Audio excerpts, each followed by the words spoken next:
This all started a few hours ago. It was supposed to be my day off, and I had already planned to lay around in my house and eat junk food all day long. I hauled a bunch of snacks and drinks to the living room, not feeling even a little bit of regret over the few pounds I was about to put on. I turned on the TV and jumped on the couch, scrolling through Facebook while a movie played in the background on the screen. It must have been about 5 p.m. when I got bored and decided to stretch my legs a little. When I returned from my excuse for a healthy smoke break, I saw that the movie on the TV was gone and was instead replaced with one of those emergency broadcast screens with colorful rectangles. A male voice resounded from the TV. "Repeat, do not leave your homes under any circumstances. This is not a drill. Repeat, this is not a drill." 5-second pause. "Attention citizens, this is an emergency broadcast. For your own safety, please lock your doors and windows immediately and do not leave your home under any circumstances. Repeat, do not leave your home under any circumstances. This is not a drill. Repeat, this is not a drill." The message kept replaying. I flicked through some channels, only to be met with static. At first, I laughed at the absurdity of the situation. This can't be real, can it? And then it hit me. Maybe we were under attack. North Korea, or maybe another terrorist attack? In any case, I turned off the TV and decided to lock my doors and shut all the windows, covering them with blinds along the way. Before I did, I peered out the window, only to be greeted with an empty street and nothing suspicious. I sat back on my couch and messaged my friend on Facebook, asking him if he saw the same broadcast. He didn't respond, though, and Messenger said he was online 10 minutes ago. As I scrolled through the rest of the feed, I saw nothing out of the ordinary on my friends' feeds. I Googled the news, looking up my town, but there was nothing. I started to relax a little, beginning to think this was indeed all either a prank or a technical error. But then I heard something outside. It sounded like someone cackling, but it only lasted for about a second before it stopped. I held my breath and listened, hearing another cackle in the process, equally short and disturbing, and then a feminine scream that was suddenly cut off. It was as if whoever was screaming was suddenly muted with a pause button. I approached the door carefully, looking through the peephole, but I saw nothing out of the ordinary, and then another very short and barely audible scream. I decided to go to the window, thinking I might see more. I slowly pulled the blinds aside, just enough to see a portion of the street, and my heart almost exploded. Standing right in front of me, with her face to the glass, was a woman staring right at me. Her eyes were bloodshot and open so widely they looked like they would pop out. She was snarling, showing teeth that were stained with dark red liquid and causing the window to fog up every second or so. Her hair was messy and dirty and her nails caked with dirt. I screamed and backed away, knocking down my table lamp in the process. I stood there for a while, staring at the blinds, knowing the woman was just behind them, since I could occasionally hear a faint tap and scratch on the glass from her nails. And then she spoke. "Open the door, please! Please, they'll find me!"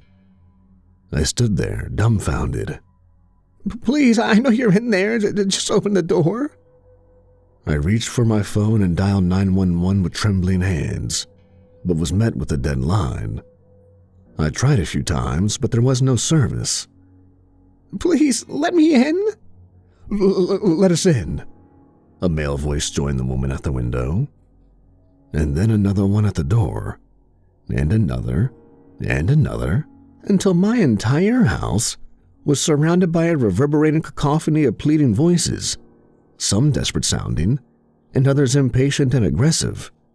I retreated to the stairs, waiting for them to go away. After what seemed like an eternity, they started shutting up one by one until I was left with the deafening silence I was grateful for. Did they get bored and decide to leave me alone? I decided to peer out of my peephole to see if it was safe. When I did, I barely stopped myself from gasping loudly. Through the peephole, I could see a middle-aged man's face with bloodshot eyes, just standing there, not moving, staring at my door. Around him were more people, just staring blankly at the walls and windows. I backed away and would approach the door every few minutes since then. They'd been standing in front of my house for 5 hours now. I waited and waited. I foolishly kept glancing outside to see if they had left. It was almost dark, and I felt like I was losing my mind. I even contemplated opening the door, thinking they might not want to harm me. And as a last resort, I held my kitchen knife close so that I can try to fight them off or, in the worst-case scenario, take my own life. The thoughts raced through my head about them breaking in and ripping me apart limb by limb with their bare hands. So I didn't want to find out what they planned to do to me and how creative they were. As I sat there, trying not to make any noise, I decided to peer outside one last time. Looking outside, I was faced with the same people, standing in the same position, still staring at my home. But then there was a sound, something that sounded like 3 deliberate gunshots a few blocks away. Almost instantly, the people jerked their heads towards the sound and without any hesitation, started sprinting towards the source, some of them screaming along the way or making animalistic sounds. I thought there may have been 10 or 20 of them surrounding my house, but I was wrong. As I was looking through the peephole to see them leave, more and more of them just kept running past my house, almost for a whole minute, which made me think for a moment the horde would never end. But eventually, all went still, and there was no person or sound remaining anywhere in the vicinity of my house. That's it. I'm safe, I thought. I put my back against the door and breathed a sigh of relief. And then I heard another voice. I looked back through the peephole and saw someone across the street. A black woman and a middle-aged man were moving cautiously towards my home in a crouched position. The woman had an axe, and the man seemed to be carrying a baseball bat. "Come on, they'll be back soon." The woman gestured for the man to follow her, and they stopped right in front of my home. "Hey, you there!" She tried to speak quietly, but loud enough for me to hear. "Hey!" She knocked on the door. "You need to come with us now. Those lunatics will be back soon." I clutched the knife harder and held my breath. "Look, we're not one of them. Now come on, open the door." He's not going to open." The man shook his head. "Come on, let's go." Maybe it was the fact that I desperately wanted not to be alone anymore in that moment, but I quickly unlocked the door and opened it slightly. "Hey," I called out to them from behind the door, concealing the knife. "Finally! Come on, they'll be back soon. We need to evacuate." "Wait, the broadcast said we should stay inside." "Screw that, there's no help coming. Now come on, or we're leaving to the evac site without you." I knew there was no time to argue, and much less time to prepare supplies to bring before those freaks returned, so I just locked my house and left the keys in the nearby bushes. "I'm Angela, by the way, and this is Travis. It should be safe to leave the neighborhood this way." I introduced myself and asked what was going on. "Don't know exactly. People just started acting crazy. The town's been quarantined, but there's no checkpoint where we can get out." They got soldiers there, Travis said with his raspy voice. It should be safe to wait for this to blow over outside town. How do you know? I don't know for sure, but it's our best bet. First, we gotta find our guy, Angela said. He insisted on firing a few shots to distract them and save your ass. He'll meet us at the gas station. The walk to the gas station was uneventful. The streets were empty, but we did see crashed cars and a few dead bodies from a distance. I had never seen a corpse before, let alone mangled and butchered ones like these, so I tried to look away and not think how these people died. No crazy people were on the street, though, or anyone alive for that matter. When we got to the station, there was a young man waiting there. He couldn't have been more than 18. Ricky, nice work back there, Angela greeted him. Here's the guy you were risking your ass for. I owe you, man. I shook his hand and waited for the group to give further instructions. Hey, Travis, you okay? Angela asked him, and when I glanced at him, I saw that he was pale. Yeah, just tired is all. I'm gonna use the restroom, he replied, and disappeared inside the gas station. Ricky suggested we scavenge the remaining food in the station, so we went inside. The inside of the gas station looked like it was left in a panicked hurry. Some of the items were knocked over, the floor stained with liquid from broken bottles, and the majority of the shelves looked pillaged. Ricky assured us he had already scouted the place and that it was safe, but I still felt uneasy, as if one of those people would jump me from around the corner. I gathered whatever I deemed necessary, like chocolate bars, chips, water, and of course, cigarettes. You never know when you might need them. I went into the restroom to take a leak when I heard a loud crash from inside. Travis, you okay? I called out to him. I heard his voice, but he didn't respond. It sounded like he was having a heated discussion with someone. Travis? I heard him from inside one of the stalls, so I called out his name. He was whispering loudly, murmurs that I couldn't make out. I carefully approached the stall and stopped, listening to him. I was able to grab only a few phrases in his indistinct chatter, like, can't get out, can't get away, out, and feed them to something. Hey, Travis, are you okay in there? I asked, and against my better judgment, decided to slowly open the door. Before I even realized what was going on, Travis burst out of the stall and jumped on top of me, knocking me on my back. I held him back as he thrashed against me. His face was all red and his eyes bloodshot, veins bulging from his neck and forehead so violently that they looked like they would explode at any moment. Outside, no control, find the host, he screamed, his spit flying all over me. Get off of me! I tried to pull him off, but he was too strong. The door of the bathroom burst open, and Angela and Ricky ran in, shouting at Travis to stop. A few moments of frenetic screaming, shouting and struggling, and then Travis went completely limp. I pulled him off, only then realizing that there was a fire axe embedded in his forehead. His eyes were wide open, still bloodshot, and a pool of blood was forming on the floor around his head. I backed away to the wall, breathing heavily, and as the adrenaline subsided, I started to feel a burning sensation all over my arms. I had deep scratches and spit from Travis all over me. Oh no, no. I stared at the scratches, my hands trembling uncontrollably. This is it, I thought. All those zombie movies I watched, and this is how it ends. Damn it, Travis, I barely heard Angela say while standing over his body. She and Ricky discussed something, but I was in my own world then. Hey, you okay? Angela shook me out of my trance. He infected me, I said with a trembling voice. You're fine, she responded.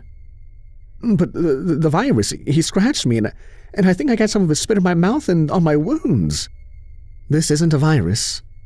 Angela shook her head. It's a parasite, and we all have it inside us. Parasite? I was still in shock from everything that had just happened. I thought you said you didn't know what was going on. Angela sighed. I work for the town's pharmaceutical company as a secretary. When this all started today, I got a message on the company phone from my coworker Daniel. He was vague, but he told me not to come to work today and that it's not safe in town. He said there's a people-killing parasite, which is immune to medication, and that we all have it, so we should take antibiotics to suppress its growth. That's all I know. What? Ricky interjected. That's crazy. I know how it sounds. Look, Daniel is a researcher at the lab, so I'm sure he knows something more than we do, and he's not one to exaggerate. Where is he now? He hasn't responded to any of my messages. For all we know, he could already be dead. And the last thing he sent me was that we should evacuate via the bridge. He said the army will be there. Our best bet right now is to reach that evac point. But if we're all infected, there's no way we can leave town. I know. Look, the government is organizing evacuation for a reason. They might have a cure for this, or at least a temporary solution. Ricky and I agreed. I asked about finding some guns, but they disagreed, stating that it would be suicide. Those freaks were very, very perceptive, and firing even a single bullet could swarm hundreds of them on us in a matter of seconds. That meant cars were out of the question too. They also told me they seemed to work as a beehive, cooperating really well with each other and not attacking on their own. On top of all of that, they seemed to retain some form of intelligent thinking, which explained their behavior in front of my home. By the time we stocked up with food and water, it was already dark. But Angela suggested we move on now for better cover. The checkpoint was supposedly not far away, so it wouldn't take longer than an hour to reach it. We each took one antibiotic pill which Angela had on her, hoping against hope it would slow down the parasite until we reached the checkpoint. I expected the town to be filled with screams and other inhuman sounds made by those things. And I was right. The sounds were distant, but always present all around us. A scream here, a crash there, putting all three of us on edge. Carefully taking every step and frantically looking behind and around us. At one point, there was a loud scream right behind us, and as we turned around, we saw a naked man running 1 block away and disappearing around the corner. We wait, not sure if he was toying with us.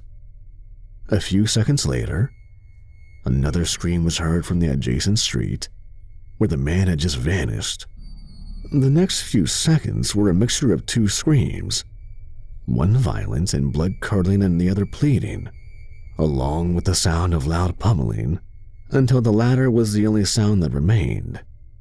I wanted to help whoever was in trouble there, but Angela stopped me and silently shook her head. All 3 of us just moved on without a single word to each other. As we neared the bridge, the horrid sounds around us slowly started fading away, until the only sound remaining was our own footsteps echoing through the street. After an excruciating hour of sneaking and praying that we don't run into one of those people who would attract others, we finally made it to the bridge. There was a makeshift barricade made from barbed wire and cement bags. There were dozens of corpses strewn about the road in front of and on the bridge itself. One even slumped across the barricade, making the entire scene look like a war massacre. We ducked behind a wall and observed the bridge. On the other side of it, at the end of the street, was a tall wall, which hadn't been there before. I remember asking myself how the hell they managed to cordon off the entire city so quickly. "Do you see anybody there?" Angela asked. "It looks deserted." I squinted my eyes, trying to detect any signs of movement across the bridge. "Army guys must be ahead. Let's check it out," Ricky said. "Wait, we have to be careful here. What if there's no checkpoint at all, or if they mistake us for one of those lunatics?" "What choice do we have? We're running out of time here. I'll go first. Stay behind me and watch our backs." Ricky stood up and started towards the bridge before Angela or I could argue any further. We watched as Ricky jumped over the barricade with great finesse, and we followed, carefully stepping around the dead bodies and pools of dried blood. Looking at the corpses made me feel uneasy. There were women and children here, mothers embracing their children in their final moments. Angela mumbled, "Oh my God," to herself next to me and said, "Were all these people trying to evacuate but didn't make it?" I don't know, but these people were definitely not the freaks. I inadvertently started to think about what could have happened here and how these people felt in those last moments. Just as I was about to entertain that morbid thought, Ricky called out to us from across the bridge. Guys?" He was kneeling over one of the dead bodies on the road. "I don't think there's going to be an evac." "What do you mean?" He pointed to the body he was inspecting and then stood up, putting his arms on his hips. "These bodies all have bullet holes in them." He gestured to us. "I think this was the Army's doing." What happened next was too fast for my brain to process. There was a glint on top of the wall, Angela screaming Ricky's name, and a loud bang that echoed through the street, and Ricky's head kicking forward from the bullet's impact as he went limp and fell down without a sound. The poor kid probably never even realizing what hit him. "Contact!"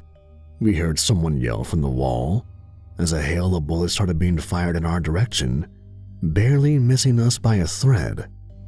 Angela and I quickly stumbled backwards, running for our lives frantically, while the sound of bullets persisted. We ran for what felt like miles until the gunshots faded, and then finally stopped completely.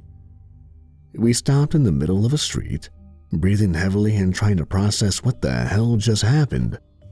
But the silence didn't last for long, because the sound of bullets was quickly replaced by a different, equally ominous one.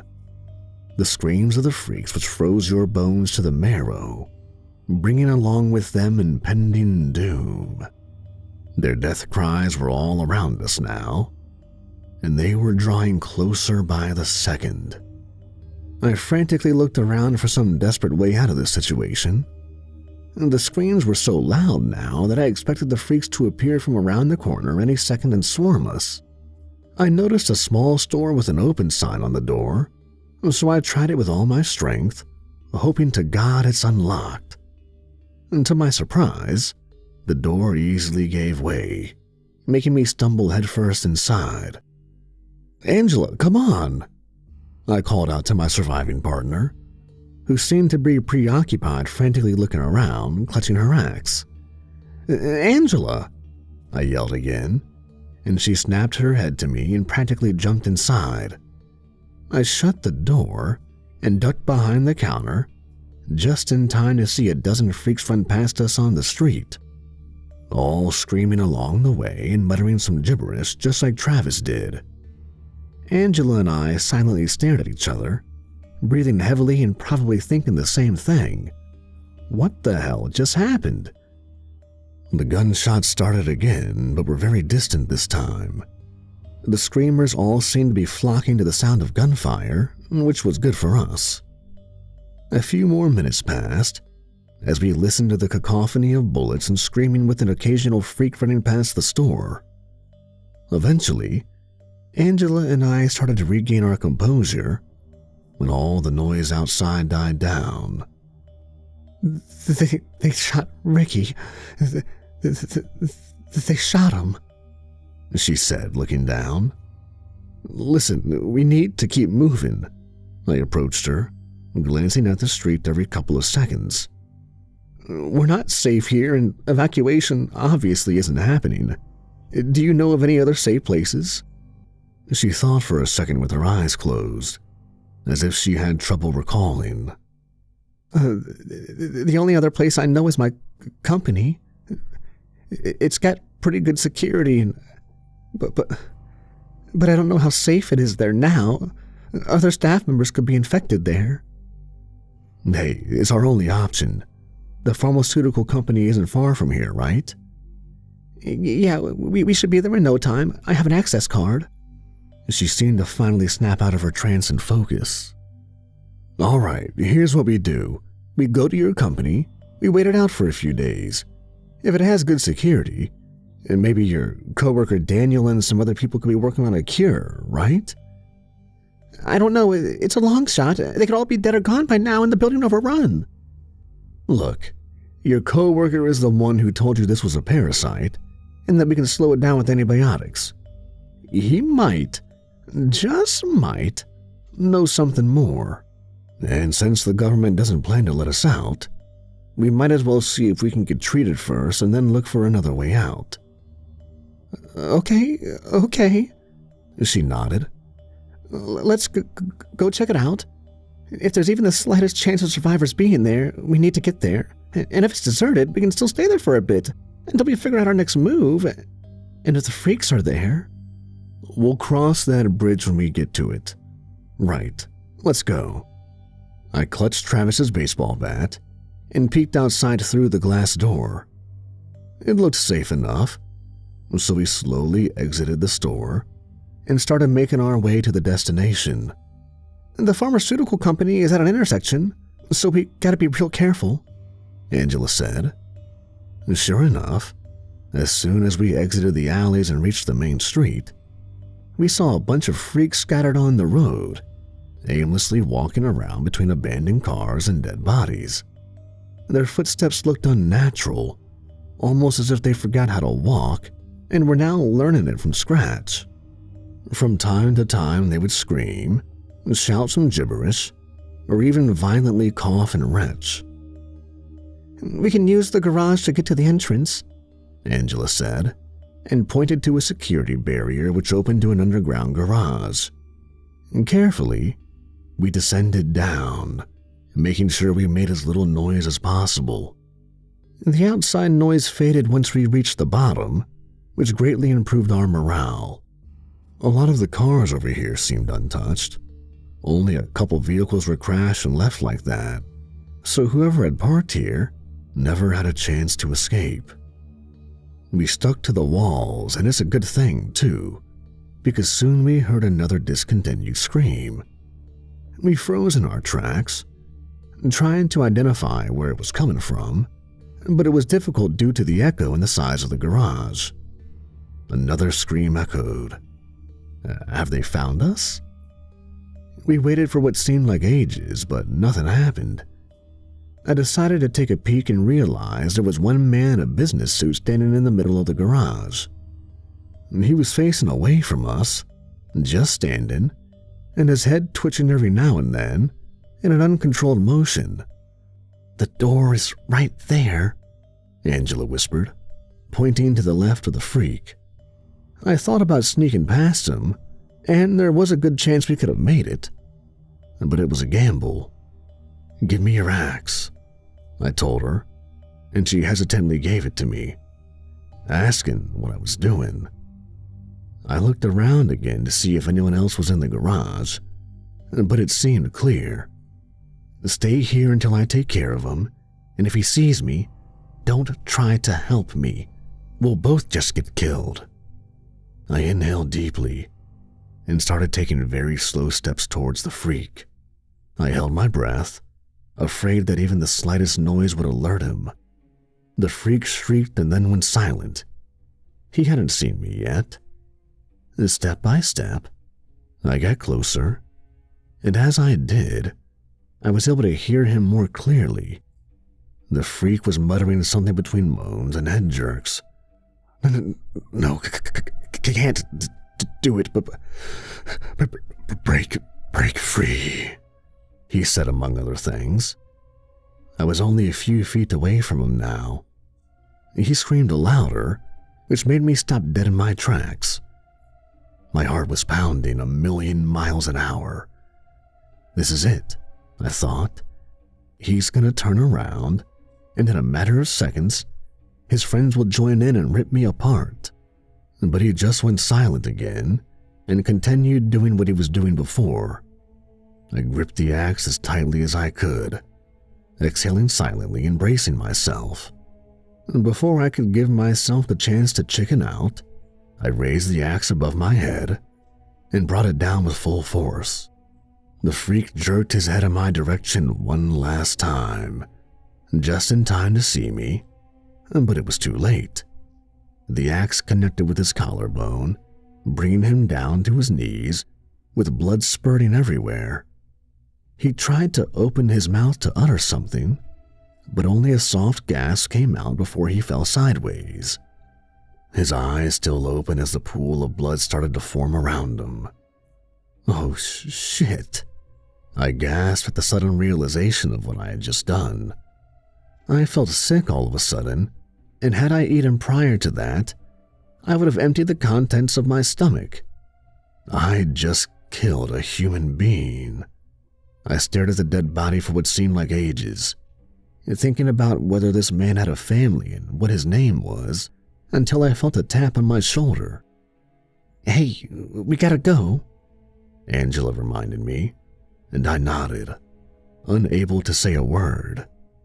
She snatched her axe from the dead body and said, "You had to do it. If you hadn't killed him, you can bet your ass he would have done it to you." She approached the door and swiped her card on the reader, which made a loud beeping sound. The sturdy door unlocked.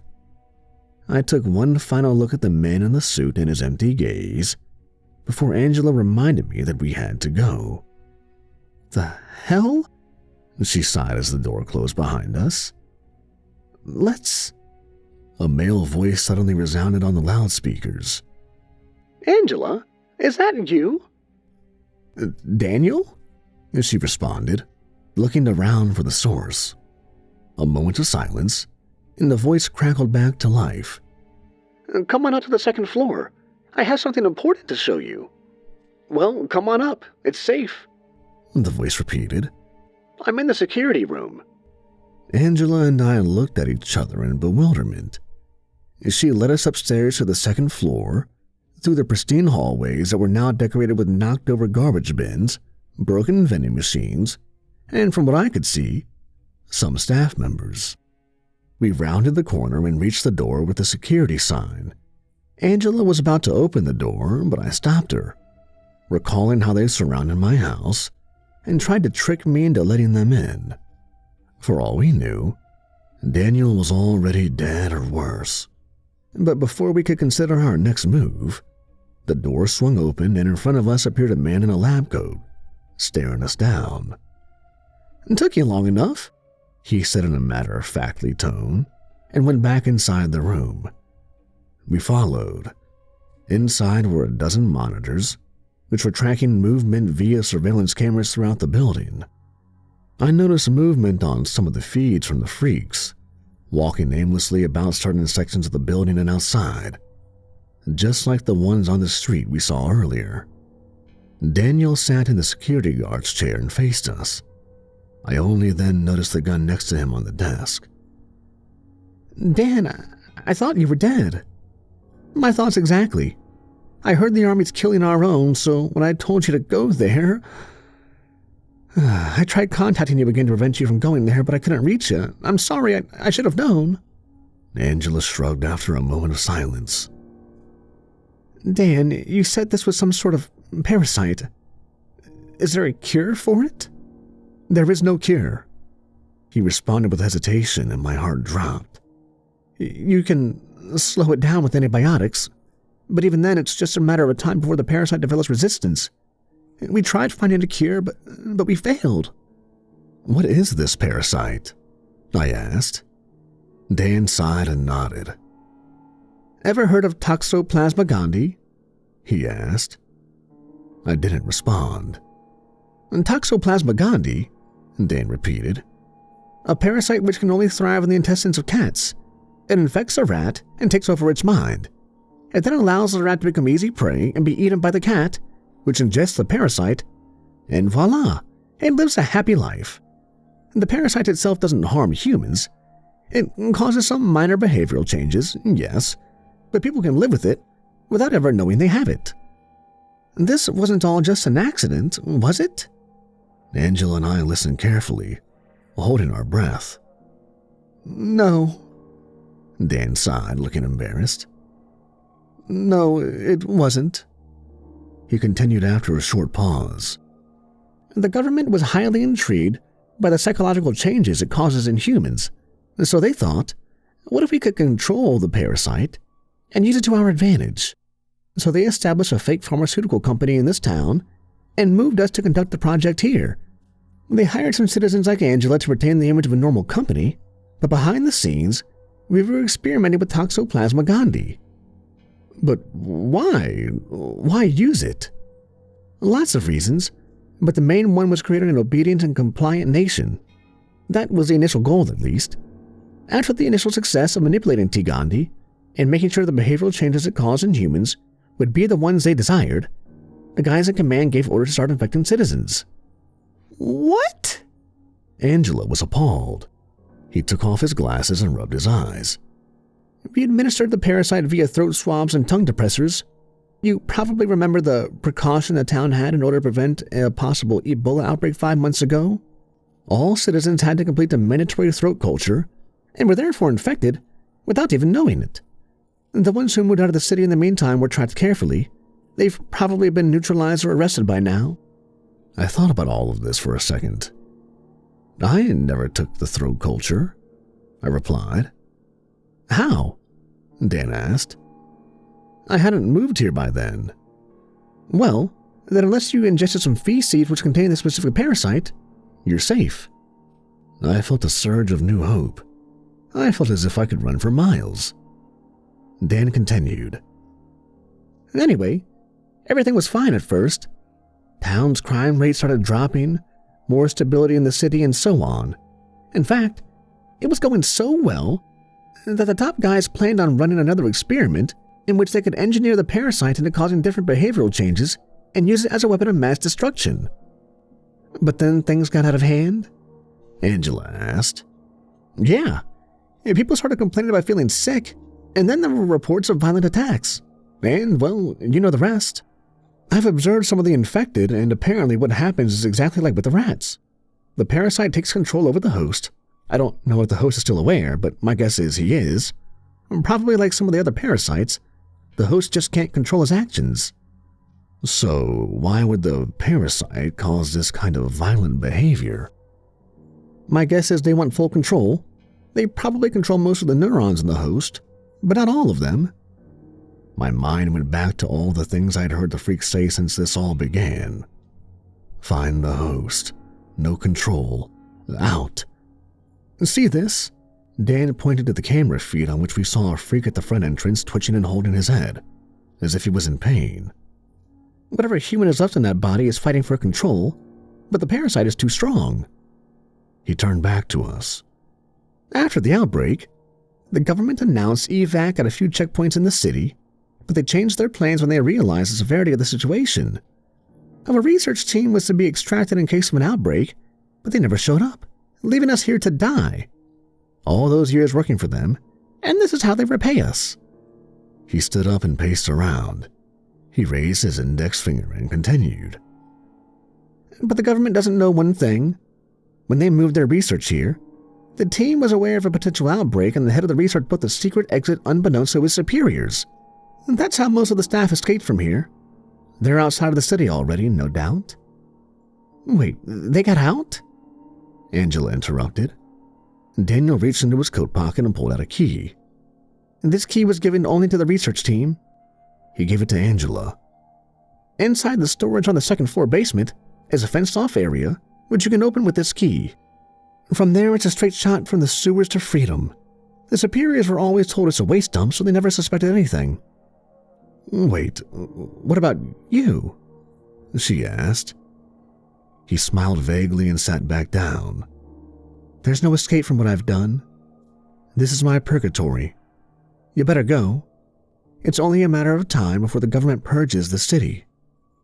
Just then, a loud crash was heard downstairs. All three of us glanced at the camera feed, only to see the freaks crashing through the glass doors at the entrance. "Shit, looks like we're out of time," Dan said, and shoved his gun to Angela. "Dan!" Angela started, but he raised his hand and silenced her. "Go," he said impatiently. "I'll distract them for you." Without hesitation, Angela and I sprinted down the corridor, which already had screams reverberating throughout it, and called the elevator. We waited, hoping it would arrive before the freaks did, and when it finally did, we jumped in and hit the B2 button.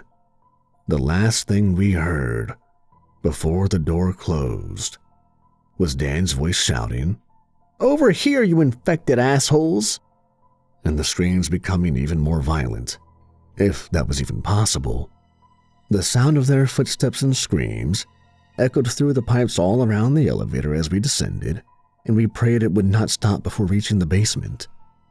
The screams grew weaker, and a few seconds later, the doors opened, and we stood in a dark hallway. Another very loud shriek echoed as one of the freaks came right at us, but before he could reach us, Angela put a bullet in his forehead, silencing him permanently. We sprinted through the dark basement until we reached a sturdy-looking door. She used the key to open it and ushered me inside the dark and cluttered room, which was the storage. On the other side of the room was a gated fence which led to a dark passage. Angela unlocked it and motioned for me to go first. I rushed inside, and as I did, I heard the sound of the door closing and the key turning in the hole. I turned around and saw Angela standing behind the gate, a look of defeat on her face. "Angela, what are you doing?" I asked. She shook her head. "This is the end of the line for me." "Angela, wait, maybe you're okay. I can already feel myself changing. You have to go without me." I was at a loss for words. I knew she was right, but my brain was looking for an alternate solution. Angela wiped her tears and reached into her pocket, pulling out a picture. She glanced at it and let out a loud sob. She then handed it to me, and upon inspecting, I saw it was a picture of a little girl in a school uniform, smiling widely. "That's my daughter, Helena," she said. "Her address is on the back. Please find her and give it to her." "Angela, come on, you can give it to her yourself once we're out." The screams in the distance were starting to grow louder again. She shook her head and sniffled, wiping away her newly formed tears. "Promise me." She grabbed my hand through the fence firmly. "Promise me you'll find her." I nodded and uttered the words with a trembling voice. "I promise." "Good. I'm going to give these bastards a memorable farewell." She dropped her backpack on the ground and readied her gun. The screams which we had heard on the upper floors prior to this were now permeating through the entire basement in full force. "Angela," I called out to her, and she looked back at me. "Thank you," I said. She nodded and disappeared out of the room. The next few seconds were a mixture of screams and gunshots, until all that remained were just the screams. I closed my eyes and wiped the tears. I barely had the motivation to move, but I knew I had to go. I had to get out and find Helena. The next few hours were a blur, trudging through smelly water in the sewers with barely navigable corridors, until I finally saw the rays of sunlight coming between bars of another fence gate. It was unlocked, luckily, and I stepped outside into a canal filled with mud and probably shit. I heard the whirring of a helicopter and looked above in time to see it fly under the morning sun in the direction of the city. I glanced back. seeing the city was now cordoned off by huge walls and military vehicles around it. They were far away from me, though, so I was safe. I pulled out Angela's picture to make sure it was still in my pocket and looked at the back of it. Below the address was Angela's personal message, scrawled in a hurry. It said, "Mommy will always be proud of you, even if it means I can't always be there for you. I love you more than anything. Mom. And P.S. Listen to your dad while I'm not around." I suppressed the tears which I felt welling up in my eyes and put the picture back in my pocket. I changed my identity after that. It took a pretty penny, too.